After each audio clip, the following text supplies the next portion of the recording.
नमस्कार साथियों। आज मैं पुनः आप लोगों के सामने 150 क्वेश्चन का सेट प्रैक्टिस लेकर के आया हूं और अनअकैडमी के इस क्लास में बहुत बहुत स्वागत करता हूं आप सभी लोगों का। साथियों, यह उसी प्रैक्टिस सेट सा क्वेश्चन है जिसको मैंने एसडी पब्लिकेशन के द्वारा प्रकाशित किया है। तो आप एसडी पब्लिकेशन का यह 21 सेट वाला प्रैक्टिस सेट मंगा सकते हैं, जिसमें मैंने नंबर दिया था आप लोगों को बाई पोस्ट। यह पटना में उपलब्ध है, बिहार के विभिन्न जिलों में, दिल्ली में भी यह उपलब्ध है, मुखर्जी नगर में। तो आप इसको लेकर के बनाएं और देखें कि आप कितना तक इसमें सही कर पाते हैं।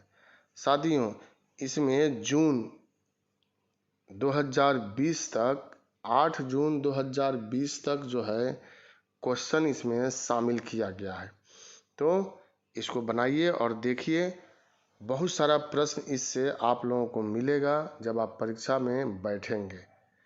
पहला क्वेश्चन है, जादू टोना का अध्ययन किस वेद में किया जाता है। साथियों, यहाँ पर जादू टोना का अध्ययन दिया गया है, तो आप लोगों को आंसर देना है। कमेंट बॉक्स में आंसर दीजिए, तब तक मैं अन्य विकल्पों का विश्लेषण जो है आप लोगों के सामने कर देता हूँ। सबसे पहले वेद की बात किया जाए तो वेद का शाब्दिक अर्थ जो है वह ज्ञान होता है, और वेद के रचयिता महर्षि वेद व्यास थे, और वेद की संख्या जो है वह 4 है। ऋग्वेद, सामवेद, यजुर्वेद, अथर्ववेद, जिसमें सबसे प्राचीन जो है वह ऋग्वेद है। सामवेद से भारतीय संगीत का जन्म जो है हुआ है। यजुर्वेद से पूछा जाता है कि एकमात्र वेद जो गद एवं पद दोनों में लिखा गया है उसका नाम क्या है, तो यजुर्वेद। अथर्ववेद सबसे बाद का, मतलब सबसे नया ग्रंथ है। इसी में जादू टोना का,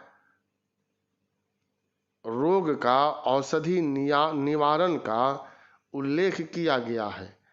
इसमें अथर्ववेद में सर्वप्रथम मगध और अंग महाजनपद का भी उल्लेख किया गया है।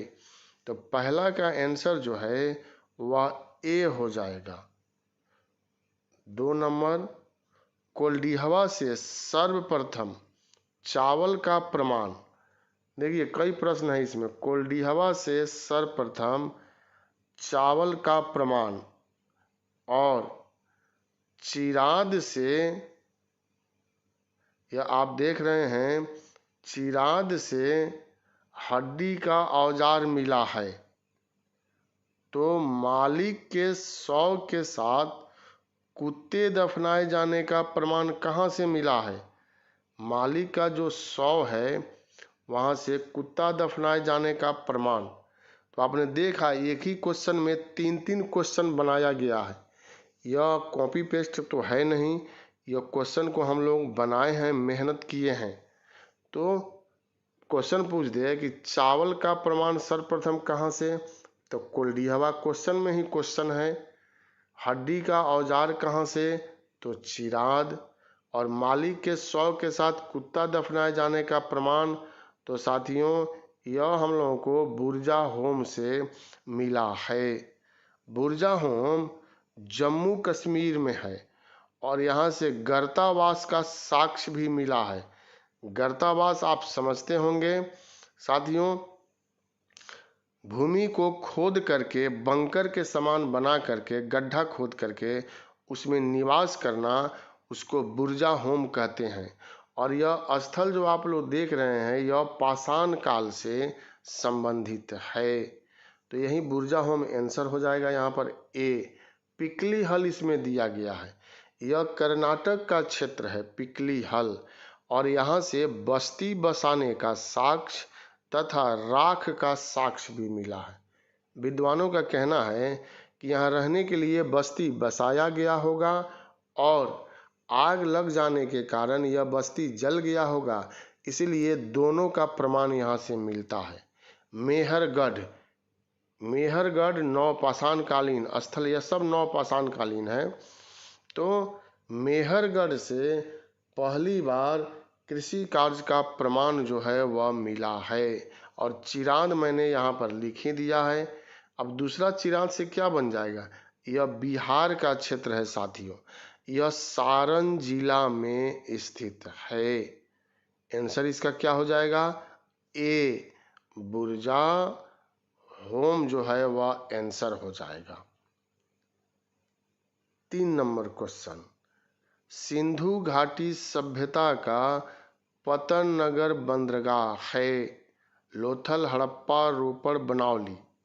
तो आप जवाब दीजिए, तब तक मैं अन्य का वर्णन कर रहा हूं। यहाँ हड़प्पा, यह रावी नदी के किनारे है, पंजाब में, पाकिस्तान के कब्जे में जो पंजाब है उसी के में यह हड़प्पा नामक स्थल है।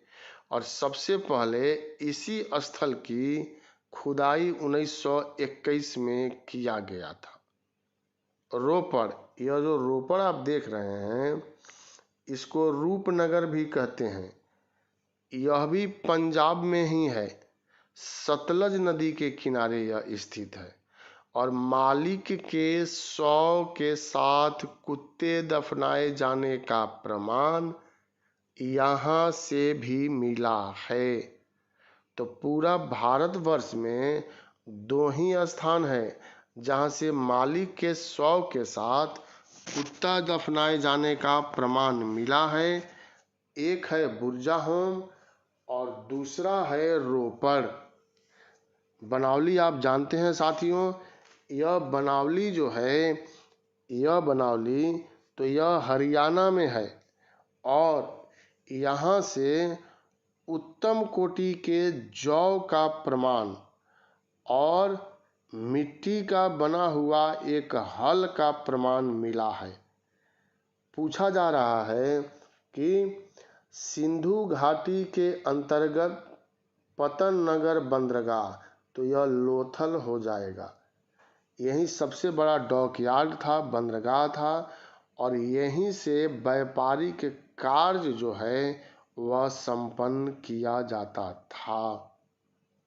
एक और बंदरगाह नगर था, मैं वो आपको बता दे रहा हूं, और वह था सुतका गेंडोर। साथियों, सुतका गेंडोर जो है पाकिस्तान के बलूचिस्तान प्रांत में मकरान तट के किनारे स्थित है, और वह भी बंदरगाह नगर था है। अब अगर 2 विकल्प में रहेगा तो दोनों आंसर हो जाएगा, लोथल और सुतका गेंडोर। 4 नंबर क्वेश्चन, आर्य सभ्यता में मनुष्य के जीवन के आयु के आरोही क्रमानुसार निम्नलिखित चरणों में से कौन सा विकल्प सही है। यह मैंने आप लोगों को पढ़ाया था, बताया था। 4 आश्रम की व्यवस्था इसको कहते हैं, 4 प्रकार के आश्रम की व्यवस्था। इस 4 आश्रम की व्यवस्था को 25-25 वर्षों में विभाजित किया गया है। 25-25 वर्ष मतलब मानव जीवन को 100 साल माना गया औसत आयु, और इसको 4 भागों में 25-25 वर्ष में विभाजित कर दिया गया साथियों। और यही 4 आश्रम 25-25 वर्ष के लिए निर्धारित किया गया। तो पहला आश्रम है ब्रह्मचर्य, दूसरा आश्रम है गृहस्थ, तीसरा आश्रम है वानप्रस्थ, और चौथा आश्रम है संन्यास। तो उसके अनुसार जो विकल्प आप देख रहे हैं वह ए सही हो जाएगा। 25 साल ब्रह्मचर्य, 25 साल गृहस्थ, 25 साल वानप्रस्थ और 25 साल संन्यास। देखिए, ब्रह्मचर्य का मतलब हुआ 25 साल कि गुरु के चरणों में जाकर के या गुरु के साथ जाकर के गुरुकुल में अध्ययन करना। तो 25 वर्षों तक अध्ययन का कार्य जो है वह संपन्न किया जाता था और उसके बाद छात्र जो है, व्यक्ति जो है, वह वहाँ से घर को वापस आता था और गृहस्थ जीवन में प्रवेश करता था, जिसको गृहस्थ आश्रम कहा गया है। और यहाँ विवाह वह करता था और गृहस्थ जीवन में प्रवेश करता था। फिर जब 50 वर्ष की आयु होती थी तो यह वानप्रस्थ जंगल की तरफ प्रस्थान करता था, इसलिए कि अब इसका संतान जो है वह भी 25 वर्ष की आयु पूरा करके और गृहस्थ जीवन में प्रवेश कर रहा होता था। संन्यास आश्रम जो है वह सभी दीन दुनिया की मोह माया को त्याग कर ईश्वर के चरणों में अपने आप को समर्पित कर देना, यही जो है संन्यास आश्रम कहलाता है। 5 नंबर क्वेश्चन, निम्नलिखित में कौन कनिष्क के समय में थे? कनिष्क कुषाण वंश का शासक था। यह कनिष्क जो आप देख रहे हैं, और इसने 78 ईस्वी में शक संवत को जारी किया था और इसी कनिष्क के काल में कश्मीर में चौथी बौद्ध संगीति का आयोजन हुआ था। इसके राज दरबार में एक से बढ़कर एक विद्वान जो है वह रहते थे, जैसे नागार्जुन। यह जो है कनिष्क के दरबार में रहते थे। अश्वघोष, यह भी कनिष्क के दरबार में थे। और वसुमित्र। नागार्जुन ने सापेक्षवाद सिद्धांत को प्रस्तुत किया था।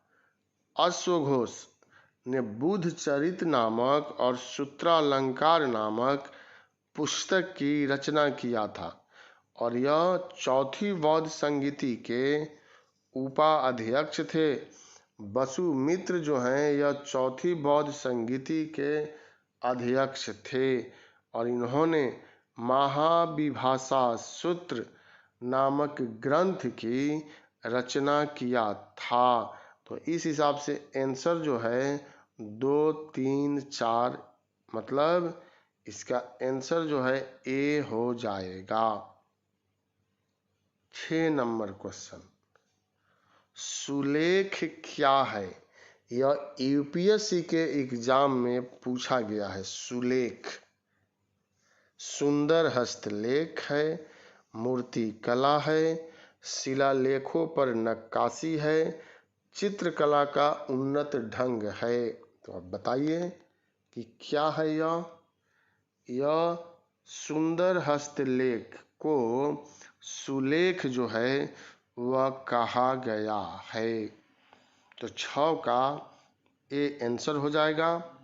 7 नंबर क्वेश्चन, कौटिल्य द्वारा रचित अर्थशास्त्र कितने अधिकरणों में विभाजित है?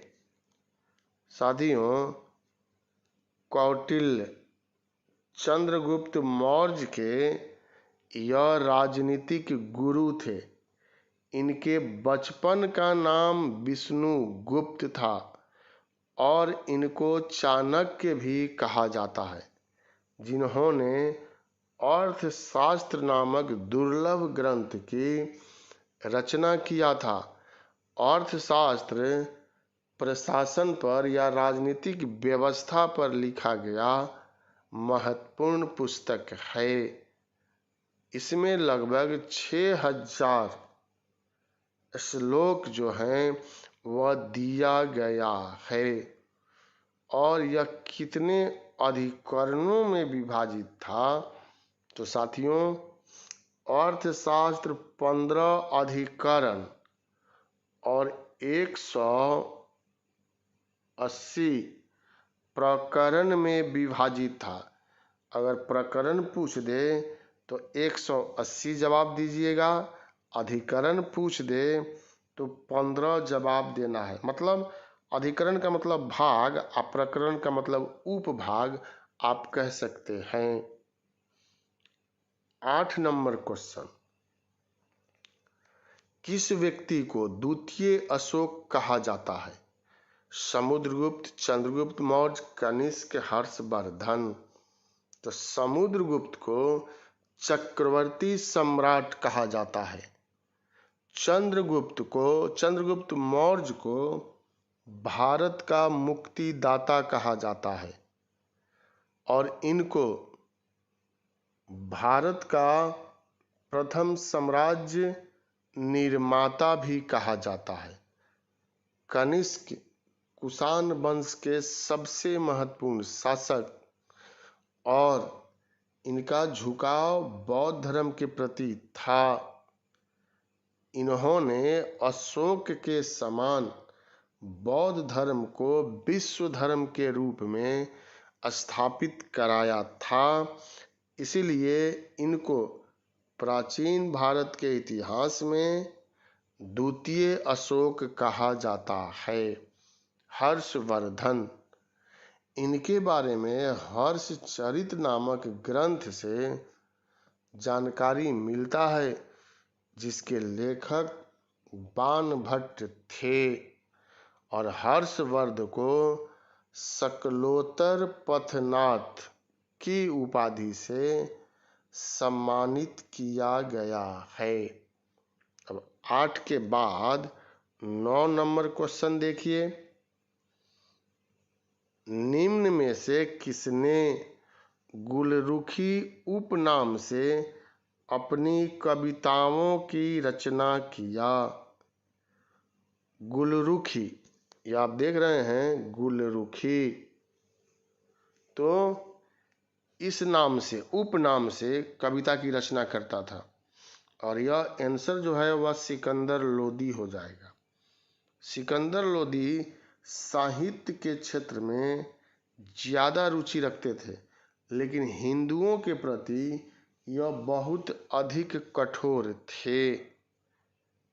सिकंदर लोदी ने 1504 में आगरा शहर की स्थापना किया था और 1506 में उसको अपनी राजधानी भी बना लिया। तो यही आंसर है साथियों, सिकंदर लोदी यहाँ आंसर हो जाएगा। और यहाँ पर लिखा हुआ है फिरोज शाह तुगलक, तो दिल्ली सल्तनत के यह महत्वपूर्ण शासक थे और इनको दिल्ली सल्तनत का अकबर भी कहा जाता है, लेकिन यह भी फिरोज शाह तुगलक के समान कट्टर सुल्तान थे। इन्होंने ब्राह्मणों से भी जजिया कर वसूल किया था। बहलोल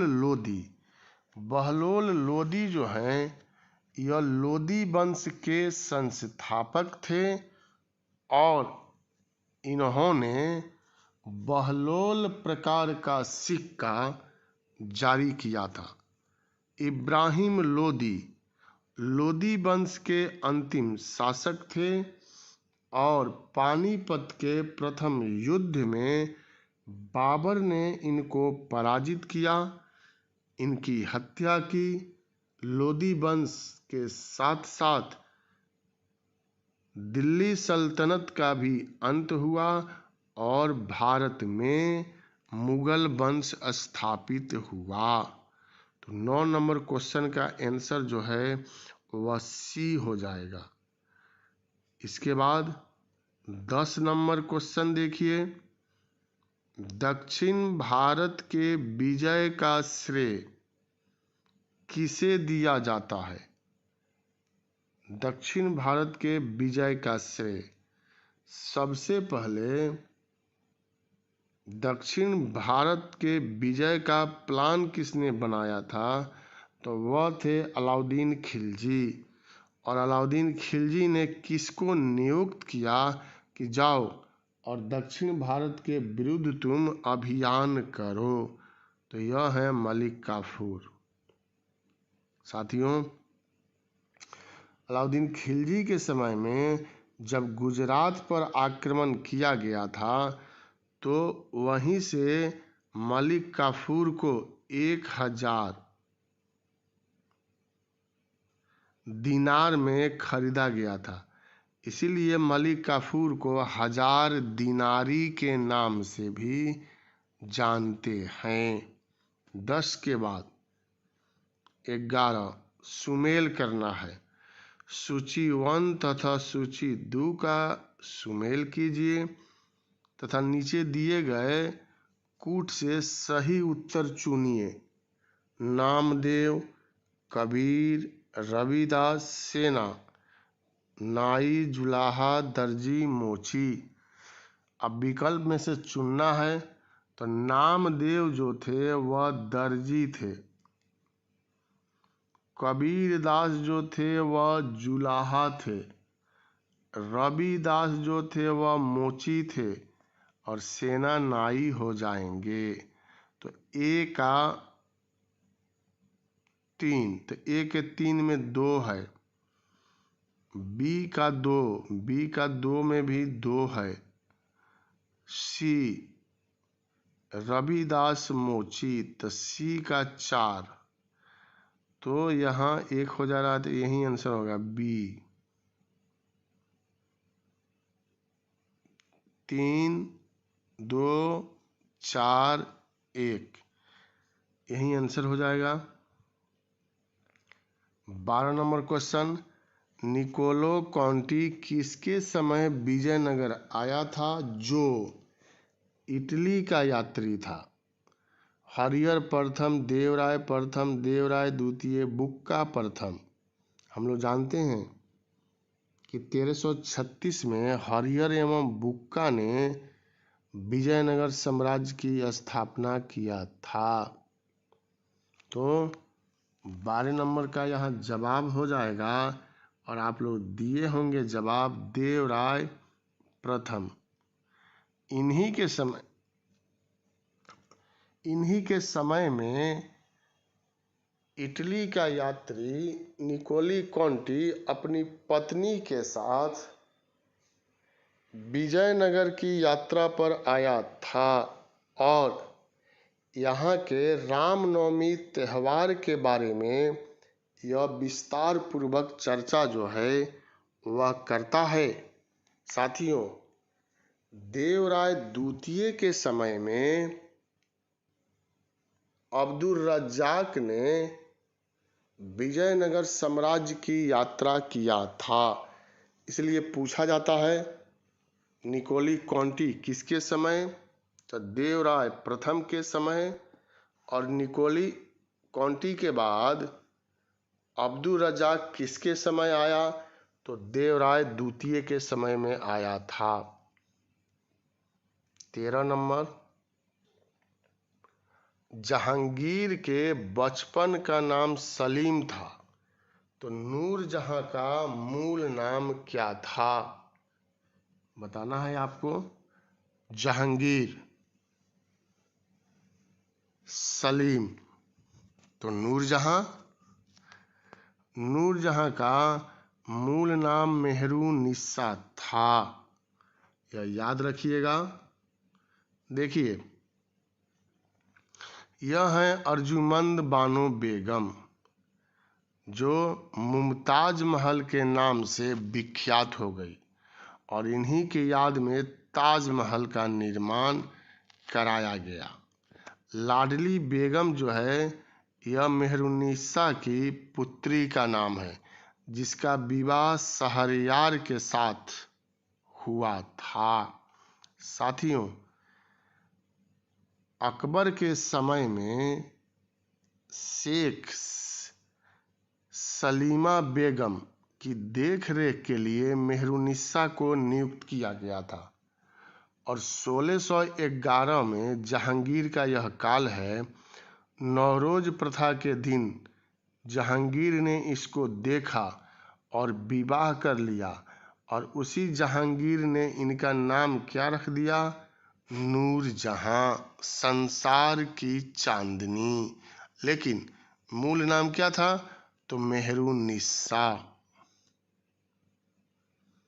14 नंबर क्वेश्चन, मात्र एक मुट्ठी बाजरे के चक्कर में मैंने अपना साम्राज्य खो दिया होता। इस कथन को आप किस मध्यकालीन शासक से संबद्ध करेंगे? तो यह कथन है शेरशाह का। शेरशाह का यह कथन जो है वह मारवाड़ के विरुद्ध है। साथियों, यह मारवाड़ के विरुद्ध युद्ध कर रहे थे और लग रहा था कि यह पराजित हो जाएंगे। तभी मारवाड़ के शासक जब शेरशाह पराजित होने के करीब पहुंच गया तो भाग्य ने इसका साथ दे दिया और यह विजयी हो जाता है, और उसी संदर्भ में इसका कथन निकल करके सामने आता है। अलाउद्दीन खिलजी और मोहम्मद बिन तुगलक के बारे में हम लोग चर्चा किए। औरंगजेब भी कट्टर व्यक्ति थे और इन्होंने ब्राह्मणों से और अंग्रेजों से जजिया कर जो है वह वसूल किया था। 15 नंबर, शाहजहां के समय संगमरमर मकराना से आता था। इसने शालीमार बाग और निशात बाग का निर्माण कहाँ कराया था? तो श्रीनगर आंसर हो जाएगा। झेलम नदी के किनारे श्रीनगर की स्थापना अशोक के द्वारा किया गया था और इसको धरती का स्वर्ग जो है वह कहा जाता है। यह डल झील के किनारे शालीमार बाग और निशात बाग का निर्माण जो है वह कराया गया है। 16 नंबर क्वेश्चन, लंदन में ब्रिटिश ईस्ट इंडिया कंपनी के गठन के समय भारत का निम्नलिखित में से कौन सा बादशाह था? हम लोग जानते हैं कि 31 दिसंबर 1600 ईस्वी में लंदन में ईस्ट इंडिया कंपनी की स्थापना किया गया था और इसमें 217 जो है इस कंपनी में साझेदार थे। बहुत बड़ी कंपनी थी। उस समय भारत में जो शासनकाल था वह अकबर महान का शासनकाल था। 1556 से लेकर के 1605 तक इनका कार्यकाल रहा है। तो यही इसका आंसर हो जाएगा। वहाँ पर एलिजाबेथ प्रथम ब्रिटेन में शासिका थी और उन्होंने ही हस्ताक्षर किया था, तब ईस्ट इंडिया कंपनी अस्तित्व में आया था। जहांगीर के बारे में आप लोग जानते ही हैं कि जहांगीर अकबर के पुत्र थे। मूल नाम सलीम था और इन्होंने खुद अकबर के विरुद्ध विद्रोह किया था और इन्हीं के समय में नूरजहां का प्रवेश होता है इनके जीवन में और वह प्रशासन पर अपना पूर्ण नियंत्रण स्थापित कर लेती है। शाहजहां के काल को मुगल काल का स्वर्ण काल जो है वह कहा गया है और इन्होंने ही ताजमहल, दिल्ली का जामा मस्जिद, आगरा का मोती मस्जिद आदि का निर्माण कराया था। औरंगजेब के समय से विघटन की प्रक्रिया शुरू हो गई थी और इन्होंने रबिया दुरानी का मकबरा औरंगाबाद में और दिल्ली के मोती मस्जिद का लाहौर के बादशाही मस्जिद का निर्माण कराया था। आंसर यहाँ पर अकबर हो जाएगा। 17 नंबर क्वेश्चन, निम्नलिखित में से किस गवर्नर जनरल ने भारत की प्रसंविदाबद्ध सिविल सेवा का सृजन किया, जो कालांतर में भारतीय सिविल सेवा के नाम से जानी गई, commandant civil service of India.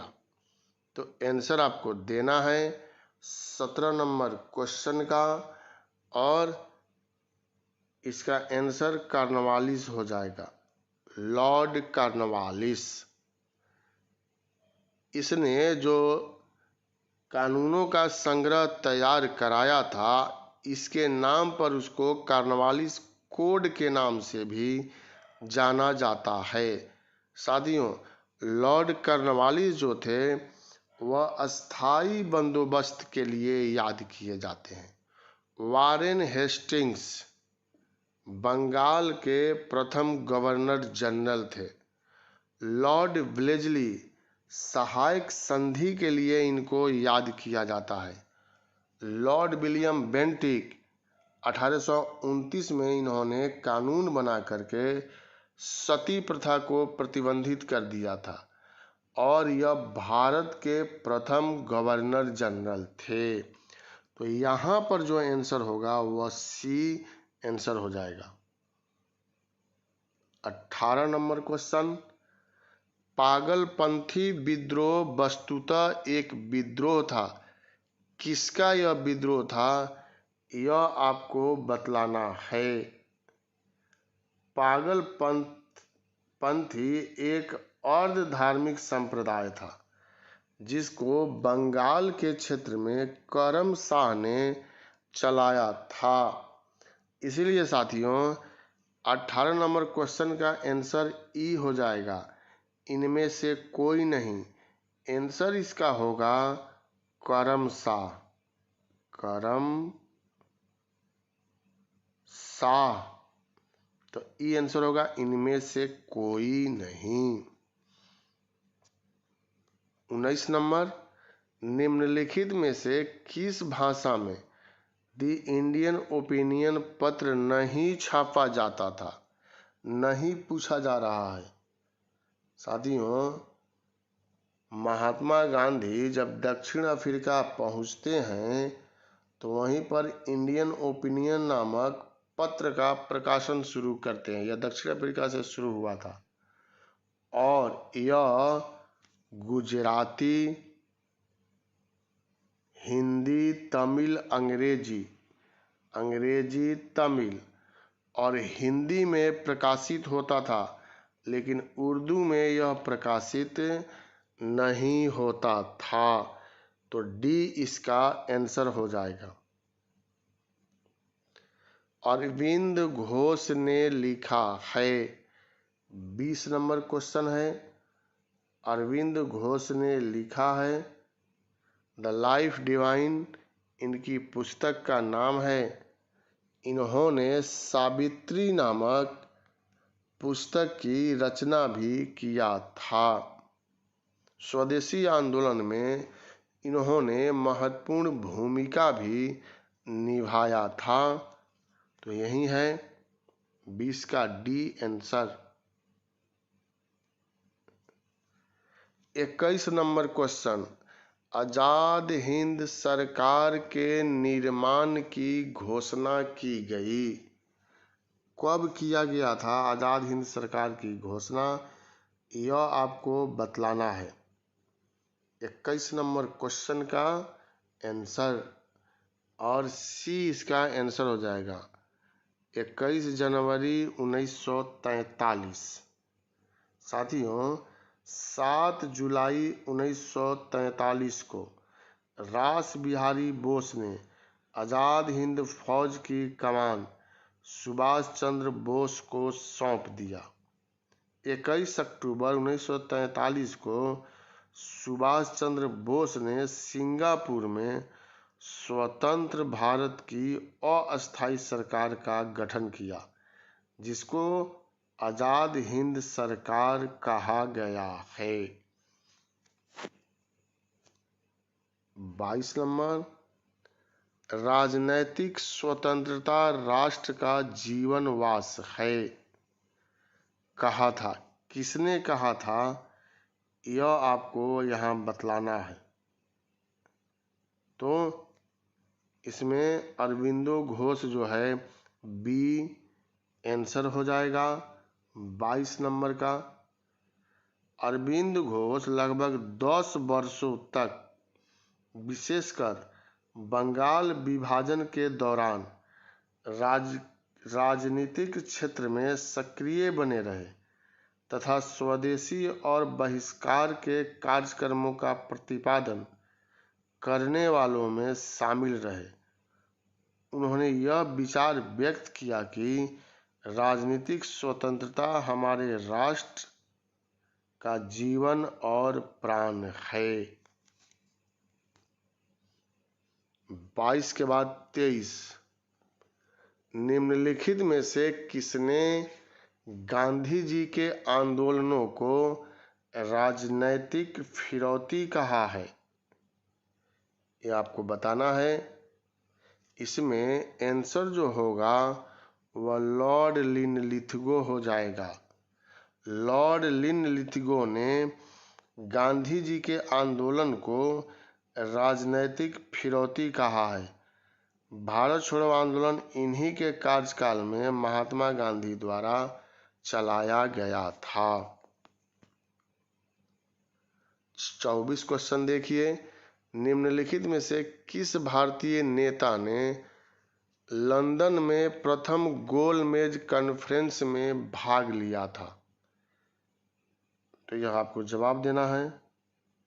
1930 में लंदन में प्रथम गोलमेज सम्मेलन बुलाया गया।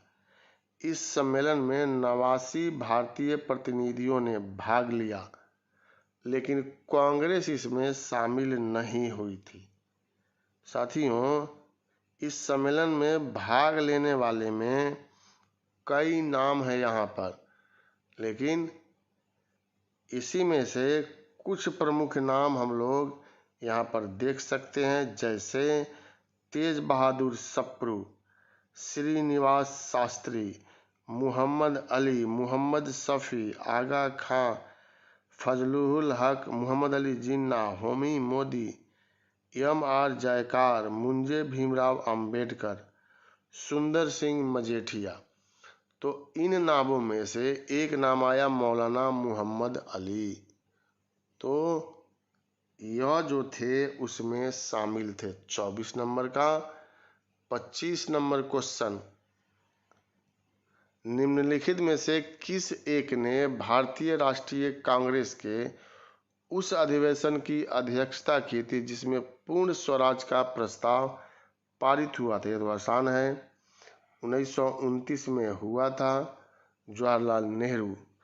लाहौर में यह अधिवेशन हुआ था 1929 में और जवाहरलाल नेहरू को अध्यक्ष बनाया गया था। इसी अधिवेशन में पूर्ण स्वराज का लक्ष्य जो है वह घोषित किया गया था। साथियों, इसके बाद हम लोग 26 नंबर क्वेश्चन जो है वह देखेंगे। 25 नंबर का आंसर आप लोगों ने दे दिया होगा, जवाहरलाल नेहरू। अब हम लोग 26 नंबर क्वेश्चन देखेंगे। निम्न में से किसके द्वारा जालियांवाला बाग कांड के विरोध में सर की उपाधि त्यागी गई थी?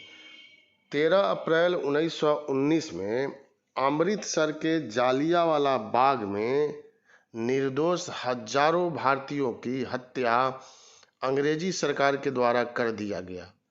माइकल ओ डायर और माइकल आर डायर ने मिल करके इस घटना को अंजाम दिया था।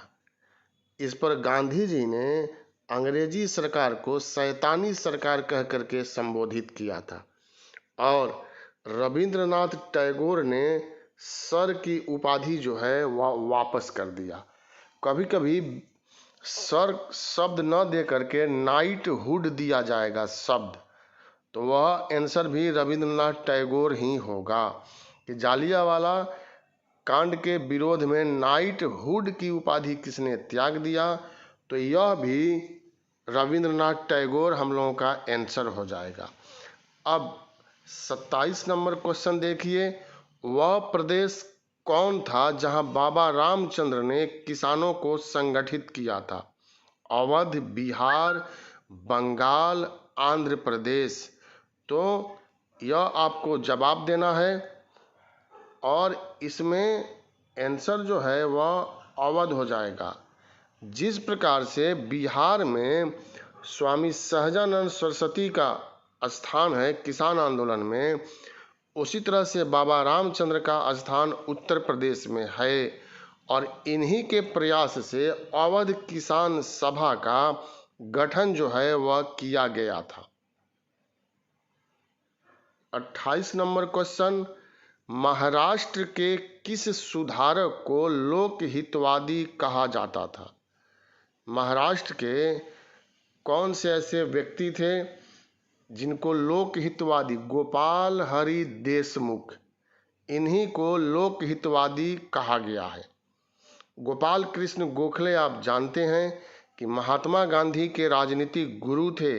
यह महात्मा गांधी से मिलने के लिए दक्षिण अफ्रीका गए थे और उनको प्रेरित किया था कि आप कांग्रेस ज्वाइन कीजिए। गोपाल कृष्ण गोखले के गुरु जो हैं महादेव गोविंद रानाडे थे, एम.जी. रानाडे या, और इनको महाराष्ट्र का सुकरात जो है वह कहा गया है। 29 नंबर क्वेश्चन देखिए, वह कौन था जिसने गदर पार्टी को स्थापित किया था? लाला हरदयाल, लाला लाजपत राय, भगत सिंह, बरकतुल्ला। तो गदर पार्टी क्रांतिकारी आंदोलन से यह जुड़ा हुआ है और 1913 में अमेरिका के सैन फ्रांसिस्को में यह गदर पार्टी स्थापित हुआ था।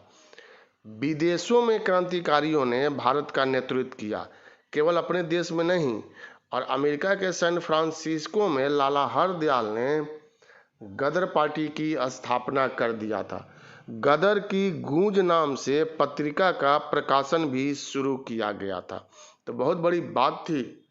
लाला लाजपत राय को शेरे पंजाब कहा जाता है और यह बाल गंगाधर तिलक के साथ, बिपिन चंद्र पाल के साथ उग्रवादी आंदोलन में सहयोग किए थे। 1928 में इनकी मृत्यु हो गई थी जब साइमन कमीशन का विरोध कर रहे थे और लाठी प्रहार से इनकी मृत्यु हो गई। भगत सिंह के बारे में आप लोग जानते हैं कि भगत सिंह क्रांतिकारियों में सबसे लोकप्रिय थे, कुशल वक्ता थे और लाहौर षड्यंत्र केस में इनको लाहौर जेल में फांसी दे दिया गया था। बरकतुल्ला का भी नाम आता है और यह भी भारत को स्वतंत्र कराने में महत्वपूर्ण भूमिका का निर्वहन किया था। 30 नंबर, 1909 के इंडियन काउंसिल एक्ट में किस बात की व्यवस्था की गई थी? आपको जवाब देना है। 1909 भारतीय परिषद अधिनियम 1909, इसको मार्ले मिंटो सुधार भी कहते हैं, मार्ले मिंटो सुधार अधिनियम। इसका सबसे बड़ा दोष क्या था कि इसने सांप्रदायिक प्रतिनिधित्व प्रणाली के तहत मुसलमानों के लिए पृथक निर्वाचन मंडल की व्यवस्था कर दिया, जो आगे चल करके देश विभाजन का कारण बना। तो यही आंसर हो जाएगा, सांप्रदायिक प्रतिनिधित्व। कभी कभी पूछ देगा कि किस अधिनियम के द्वारा मुस्लिमों को सांप्रदायिक निर्वाचन पद्धति प्रदान किया गया, तो वह भी 1909 के अधिनियम के द्वारा ही किया गया था। 31 नंबर क्वेश्चन, गुरु गोविंद सिंह के प्रिय शिष्य बंदा बहादुर का मूल नाम क्या था? बतलाना है बंदा बहादुर का। देखिए, यह गुरु गोविंद सिंह जो हैं यह सिखों के 10वें और अंतिम गुरु थे, आप लोग जानते हैं, और इनकी हत्या जो है औरंगजेब के मृत्यु के ठीक 1 साल बाद 1708 में महाराष्ट्र के नांदेड़ में कर दिया गया। तब इनके प्रिय शिष्य बंदा बहादुर ने सिख आंदोलन को नेतृत्व किया था और इसका मूल नाम जो था वह लक्ष्मण दास था। साथियों, यह बंदा बहादुर फारुखसियर के समय में पकड़ में आ गए और इनकी हत्या कर दिया गया। 32 नंबर क्वेश्चन, 100 दिन भेड़ की तरह जीने से अच्छा है एक दिन शेर की तरह जीना।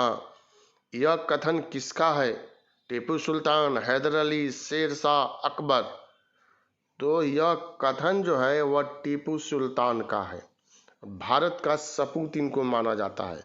यह हैदर अली के पुत्र थे और इन्होंने अपनी राजधानी श्रीरंगपट्टनम की रक्षा करते हुए 1799 में वीरगति को प्राप्त हुए थे।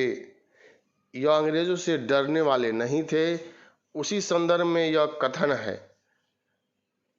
हैदर अली यह भी योग्य व्यक्ति थे और यह भी युद्ध भूमि में ही द्वितीय आंग्ल मैसूर युद्ध में वीरगति को प्राप्त हो गए थे।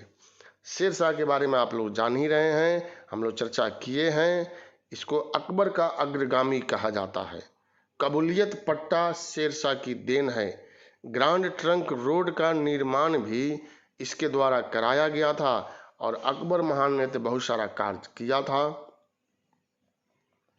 33 भारतीय राष्ट्रीय कांग्रेस का प्रथम निर्वाचित यूरोपीय अध्यक्ष था। निर्वाचित अध्यक्ष का नाम बतलाना है 33 नंबर का। और यह प्रथम अंग्रेज अध्यक्ष भी थे। अगर पूछ दे कि भारतीय राष्ट्रीय कांग्रेस का प्रथम अंग्रेज अध्यक्ष कौन था, तो उसका भी आंसर जो है यही हो जाएगा, बी, जॉर्ज उल। साथियों, ए.ओ. ह्यूम आप जानते हैं कि कांग्रेस के यह जनक थे और एनी बेसेंट आयरलैंड की रहने वाली थी। भारत में आकर के इन्होंने होम रूल लीग आंदोलन की शुरुआत किया था। 34 नंबर क्वेश्चन, भारतीय राष्ट्रीय कांग्रेस के त्रिपुरी सम्मेलन में वर्ष 1939 में सुभाष चंद्र बोस को कांग्रेस का अध्यक्ष चुना गया था। यह त्रिपुरी कहाँ है? कलकत्ता, पुणे, जबलपुर, अहमदाबाद। तो 34 नंबर का जवाब आपको देना है। साथियों, यह त्रिपुरी जो है मध्य प्रदेश के जबलपुर में है। तो कभी कभी विकल्प में मध्य प्रदेश रहेगा, यहाँ विकल्प जो है वह जबलपुर है। तो जबलपुर जो है वह आंसर हो जाएगा। 1939 में गांधी जी ने अपने तरफ से पट्टाभी सीतारमैया को उम्मीदवार खड़ा कर दिया था और सुभाष चंद्र बोस भी चुनाव में खड़े हो गए थे और इन्होंने पट्टाभी सीतारमैया को पराजित कर दिया। गांधी जी ने यहाँ पर अपनी हार स्वीकार किया, लेकिन सुभाष चंद्र बोस 1939 में ही इस्तीफा दे देते हैं और फॉरवर्ड ब्लॉक नामक दल की स्थापना करते हैं। यह परीक्षा में पूछ सकता है कि फॉरवर्ड ब्लॉक दल की स्थापना किसने किया? सुभाष चंद्र बोस ने। जब इन्होंने इस्तीफा दे दिया तो डॉक्टर राजेंद्र प्रसाद को कांग्रेस का अध्यक्ष जो है वह बनाया गया। तो जबलपुर याद रखिएगा। 34 नंबर क्वेश्चन है, निष्क्रिय विरोध के सिद्धांत का प्रतिपादन किसने किया था? महात्मा गांधी को सर्वोदय का जनक माना जाता है। बिपिन चंद्र पाल, बाल गंगाधर तिलक, अरविंद घोष, इन लोगों ने स्वदेशी आंदोलन या बंग भंग विरोधी आंदोलन में महत्वपूर्ण कार्य किया था। अरविंद घोष यहाँ आंसर हो जाएगा। निष्क्रिय विरोध का सिद्धांत, अरविंद घोष ने लाइफ डिवाइन नामक पुस्तक और सावित्री नामक पुस्तक की रचना किया था। यह कालांतर में राजनीति से संन्यास ले लिए और पांडिचेरी के समीप ओरोविले नामक स्थान पर आश्रम बना करके अध्यात्म की तरफ मुड़ गए। तो 35 का डी यहाँ पर आंसर हो जाएगा। 36 नंबर क्वेश्चन, मौलाना अबुल कलाम आजाद ने 1912 में एक उर्दू साप्ताहिक अल हिलाल शुरू किया, किंतु सरकार द्वारा उस पर प्रतिबंध लगा दिए जाने के बाद अल बलाग की स्थापना की। अब अल हिलाल के बदले अल बलाग यहाँ आ गया। इसकी स्थापना कब की गई, यही यहाँ पर पूछा जा रहा है 36 नंबर क्वेश्चन में। तो ए आंसर हो जाएगा 1913। मौलाना अबुल कलाम आजाद ने 1912 में अल हिलाल शुरू किया था, लेकिन ब्रिटिश सरकार ने सेंसरशिप अधिनियम 1914 द्वारा इस पर प्रतिबंध लगा दिया, जिसके कारण वर्ष 1914 में अल हिलाल का प्रकाशन बंद हो गया और 1915 में अल बलाग नामक साप्ताहिक पत्रिका की शुरुआत किया गया। साथियों, यहाँ पर आंसर जो है वह सी हो जाएगा 1915। इस 1915 में अल बलाग की शुरुआत जो है वह किया गया था। 36 number, lady with the lamp के नाम से कौन विख्यात है? Sarojini Naidu, Florence Nightingale, Indira Gandhi, Mayawati. तो आपको जवाब देना है लेडी विथ द लैंप के नाम से फ्लोरेंस नाइटिंगेल विख्यात हैं। आंसर जो है वह बी हो जाएगा। यह क्रीमिया के युद्ध में घायल सैनिकों की सेवा हेतु संगठित प्रयास करने वाली अंग्रेज महिला थी और उसी समय इनका बहुत अधिक नाम जो है वह हुआ था। सरोजनी नायडू को भारत कोकिला के नाम से हम लोग जानते हैं, इनको भारत कोकिला कहा जाता है। इंदिरा गांधी को प्रियदर्शनी भी कहा जाता है। मायावती को आप लोग जानते हैं, बहन जी के नाम से संबोधित किया जाता है। 38 नंबर क्वेश्चन, निम्नलिखित में से कौन सी रचना महात्मा गांधी के साथ संबंधित नहीं है? My experiment with truth, Harijan, the holy family, Hind Swaraj. तो जवाब आपको देना है 38 नंबर का द हॉली फैमिली की रचना कार्ल मार्क्स और एंजल ने किया था। तो यह जो है यहाँ पर आंसर हो जाएगा 38 का। साथियों, तो द हॉली फैमिली जो है यह गांधी जी की रचना जो है वह नहीं है, बाकी सब गांधी जी की रचना है। 38 के बाद 39, द लॉयल मुहम्मडन्स ऑफ इंडिया निम्नलिखित में से किसका एक समाचार पत्र था?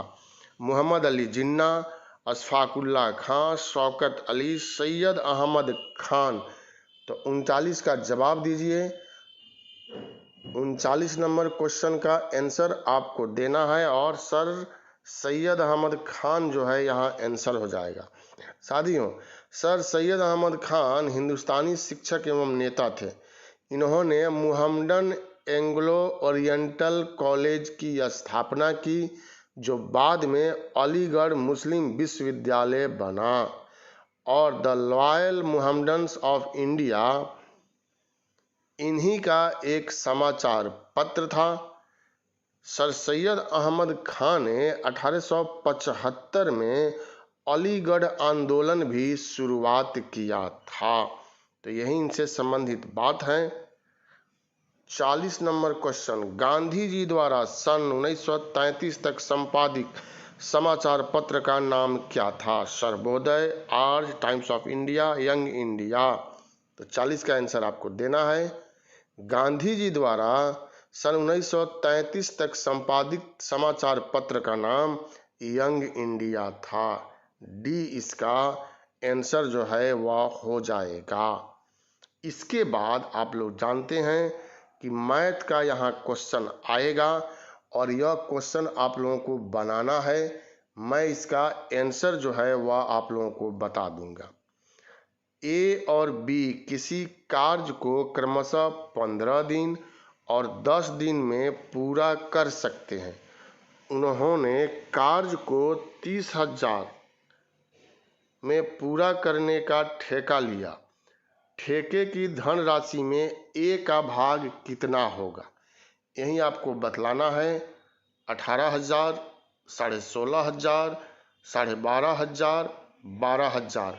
चूँकि मैथ का है तो इसमें आप लोगों को ज़्यादा टाइम भी लगेगा देखने में, और मैथ तो आप ही लोगों को बनाना है।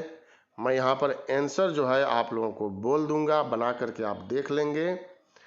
आंसर इसका हो जाएगा 12,000। डी जो है वह आंसर होगा।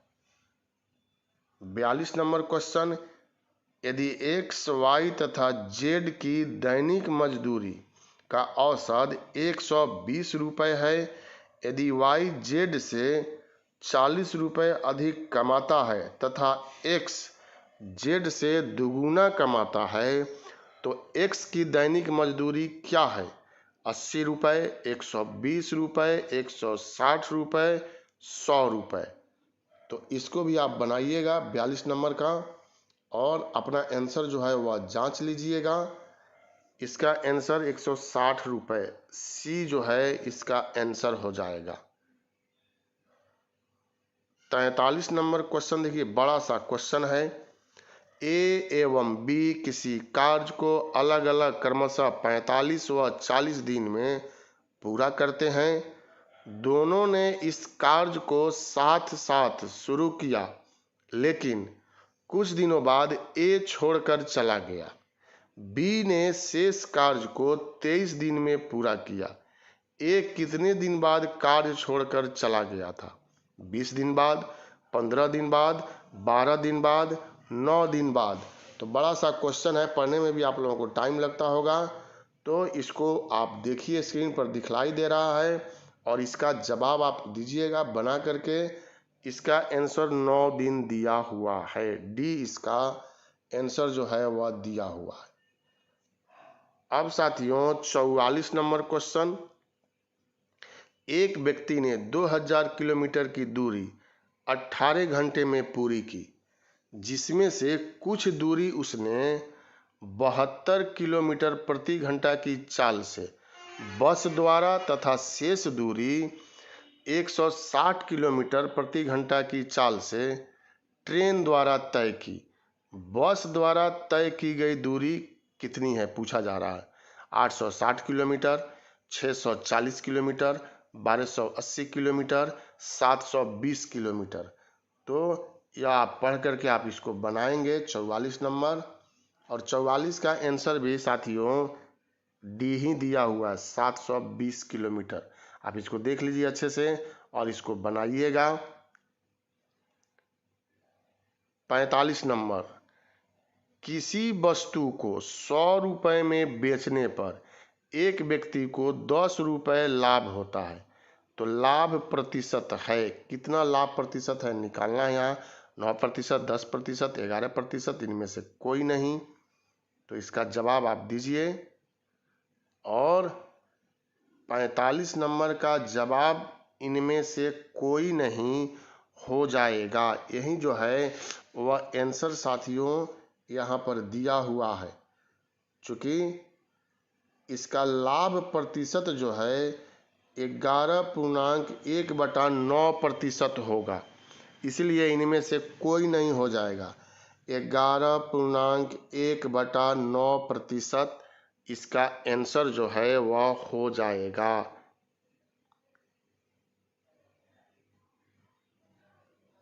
यही आंसर दिया हुआ है। इसको आप बना करके देख लीजिएगा कि क्या इसका आंसर आ रहा है। अब हम लोग 46 नंबर क्वेश्चन पर बढ़ रहे हैं। अब यहाँ वर्ग की विकर्ण की लंबाई 9√2 सेंटीमीटर है। इस वर्ग को पुनः आकार देकर त्रिभुज बनाया जाता है। उस त्रिभुज के सबसे बड़े अंतःवृत्त का क्षेत्रफल क्या है? तो पाई में यहाँ दिया हुआ है 6, 9, 12, 15। तो इसको आप बनाइएगा, और आप ही बना सकते हैं, मैं मैथ जानता नहीं हूँ। 46 नंबर का आंसर सी दिया हुआ है। 47, पिता और पुत्र की आयु का योग पुत्र की आयु का 4 गुना है। यदि पिता व पुत्र की औसत आयु 28 वर्ष है, तो पुत्र की आयु कितनी है, यही पूछा जा रहा है इसमें। 47 नंबर आंसर 14 वर्ष, 16 वर्ष, 18 वर्ष, 21 वर्ष। तो इसको आप बनाइए। अगर नहीं अच्छा से पढ़ पाए मेरे बोलने तक, या मैंने मान लीजिए हटा दिया, तो आप स्क्रीनशॉट ले करके भी इसको बना सकते हैं। और इसका आंसर जो दिया गया है 47 नंबर का 14 वर्ष जो है आंसर दिया गया है। 48 नंबर क्वेश्चन, यह तो सरल करना है इसको, और इस तरह का क्वेश्चन में आंसर जो है वह आसानी ही माना जाता है, लेकिन अगर कोई बनाते हैं तब, बनाना जानते हैं तब। यह आप देख लीजिए स्क्रीनशॉट पर, और इसका आंसर सी दिया गया है, एक्स इसका आंसर दिया गया है। 49 नंबर क्वेश्चन, संख्या पद्धति से यह क्वेश्चन है शायद। वह संख्या जिसका वर्ग 75.15 और 60.12 के वर्गों के अंतर के बराबर है, तो संख्या आपको बतलाना है 49 नंबर क्वेश्चन का, और इसका सी आंसर जो है वह दिया गया है। 50 नंबर क्वेश्चन है, अंतिम क्वेश्चन इस भाग का, अनुपात से क्वेश्चन है। 49:68 के प्रत्येक पद के साथ क्या जोड़ना चाहिए ताकि वह 3:4 बने। तो 50 नंबर क्वेश्चन आपके सामने है, और इसका आंसर जो है वह साथियों, इसका आंसर ई दिया गया है 50 नंबर का, इसका आंसर सी दिया गया है 50 नंबर का, ई नहीं 8। आप इसको बनाइएगा। 150 क्वेश्चन में हम लोगों का यह 50 क्वेश्चन का श्रृंखला पूरा हुआ, जैसे पहले मैंने लाया था। और इसके बाद दूसरा वीडियो जो आएगा इसका, तो उसे 51 से लेकर के 100 तक हम लोग चलेंगे। फिर तीसरा वीडियो में वह ख़त्म होगा 101 से लेकर के 150 तक। तो आप बनाइए इसको। मैं उसी प्रैक्टिस सेट से इस क्वेश्चन को लिया हूँ जो हम लोगों ने निकाला है, और उस प्रैक्टिस सेट को आप मंगा कर घर पर भी बनाइए। बहुत सारा क्वेश्चन उसमें से आपको बनेगा। सबसे उसका फ़ायदा क्या है कि उसमें 150 में 150 क्वेश्चन की व्याख्या दी गई है, तो उस एक क्वेश्चन से 4 से 5 क्वेश्चन आपको बन जाएगा। तो कम से कम 400 क्वेश्चन तो आपको एक सेट से लगभग तैयार हो जाएगा। बहुत बहुत धन्यवाद आप लोगों का, बहुत बहुत शुभकामना। फिर मिलते हैं अगले वीडियो के साथ। लाइक सब्सक्राइब करना आप लोग नहीं भूलें। मंजिल पाना है, कदम बढ़ाना है। Thank you.